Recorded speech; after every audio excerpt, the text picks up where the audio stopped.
Telugu Desam party అధికారంలోకి వచ్చిన తర్వాత ఈ 6 నెలల కాలంలో ఈ నియోజకవర్గానికి వాళ్ళు ఏం చేశారు అని అడిగితే ఇలా వైఎస్ఆర్ కాంగ్రెస్ పార్టీకి స్ట్రాంగ్ గా ఉన్న లీడర్లు, పేద ప్రజల కోసం పనిచేసే లీడర్ల ఇంటి ముందు గుమ్మాలు కొట్టడం, వాళ్ళ పొలాలకి అడ్డంగా గోడలు కట్టడం, అలాగే వాళ్ళ మీద తప్పుడు కేసులు పెట్టి పోలీసులతో వాళ్ళని బెదిరించడం, ఇలాంటి నీతిమాలిన చర్యలు చేస్తున్నారే తప్ప వాళ్ళు ఇచ్చిన సూపర్ 6 గాని లేదా మిగతా వాగ్దానాలు గాని ఏవీ నెరవేర్చకుండా ఏ విధంగా ప్రజల్ని మోసం చేశారో ప్రజలందరికీ ఇప్పుడే అర్థం అయిపోయింది.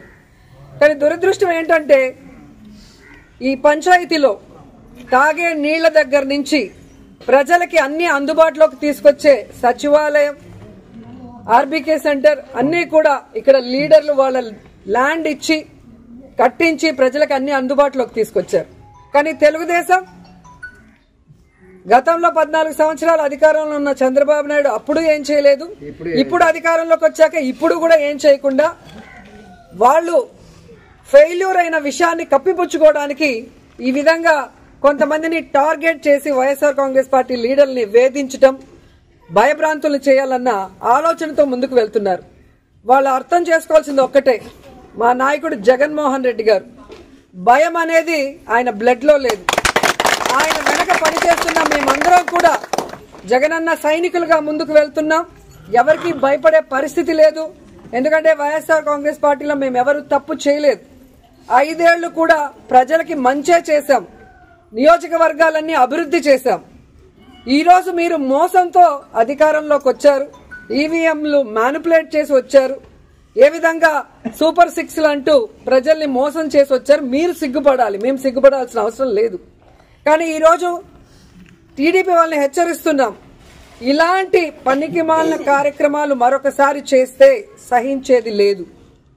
అధికారంలోకి వచ్చారు, హనీమూన్ పీరియడ్ కదా, 1 ఇయర్ మాకు ఇవ్వండి అంటారనే సైలెంట్ గా ఉన్నాం.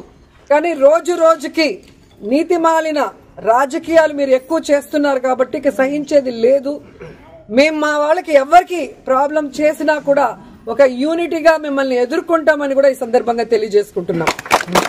ఎందుకంటే గ్రామాల్లో తెలుగుదేశం పార్టీ నాయకులకి ప్రజల్లో గౌరవం లేదు, అభిమానం లేదు కాబట్టే ఈరోజు సీఎల్ని, ఎంఆర్ఓల్ని, ఎంపీడీఓల్ని బెదిరించుకొని వాళ్ళని పంపించి ఇలాంటి నీతిమాలిన చర్యలు చేస్తున్నారు.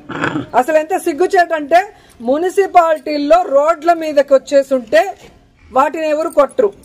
రోడ్ ఎక్కడుంది, ఇల్లు ఎక్కడుంది, ఇంటి ముందున్న దాన్ని కొట్టేసి కొట్టడానికి నోటీసు పాత డేట్ లో నిన్నే కొట్టారు అంటే ఆఫీసర్లు కూడా ఎంత దిగజారిపోయారు అనేది ఇక్కడ అర్థమవుతుంది.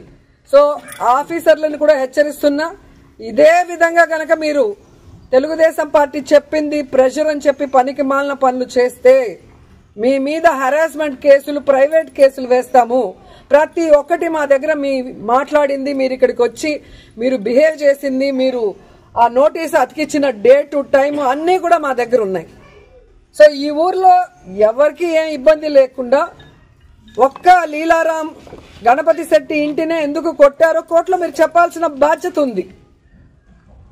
అలాగే ఏ ఊర్లో అయితే మీరు ఇలాంటి రూల్స్ కి విరుద్ధంగా చేస్తున్నారో వాటి అన్నిటికీ కూడా సమాధానం చెప్పే విధంగా మిమ్మల్ని కోర్టులో నిలబెడతామని కూడా ఎంఆర్ఓకి, ఎంపీడీఓకి, పోలీసు వ్యవస్థకి కూడా హెచ్చరిస్తున్నాం. సో ఎవరు భయపడాల్సిన అవసరం లేదు.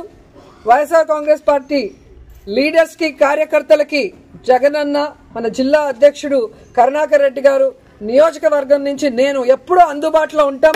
మీకోసం ఫైట్ చేయడానికి, ఎవరితో అయినా ఫైట్ చేయడానికి, ఎంత దూరం ఫైట్ చేయడానికన్నా కూడా మేము రెడీగా ఉన్నాం. మిమ్మల్ని కాపాడుకోవడానికి మేము ఎప్పుడు మీ వెన్నంటి ఉంటామని కూడా తెలియజేసుకుంటున్నాం. జై జై.